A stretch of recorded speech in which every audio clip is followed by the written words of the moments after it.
கண் சிவந்து பார்த்தால் போதும் துரோகியின் கத்தி உளுந்து போகும் அம்மா. ஓவியத்தில் உன்னை பார்த்தால் அதே உன் உள்ளத்தை காட்டும் அம்மா.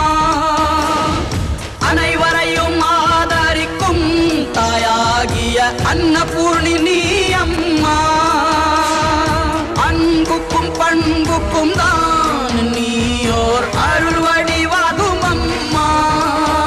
உந்தன் மொழிதானே மேலோரோதும் வேதம், உந்தன் செயல்தானே எதிலும் இங்கே தர்மம். பொறுத்திருந்தால் பூமி மாதா நீயே, பங்கு நின்றால் தர்மம் காக்கும் தாயே. நல்ல ஞாபகம் இருக்கட்டும், இது ஏன் சமஸ்தானம். ஜக்கம்மா மாயம்மா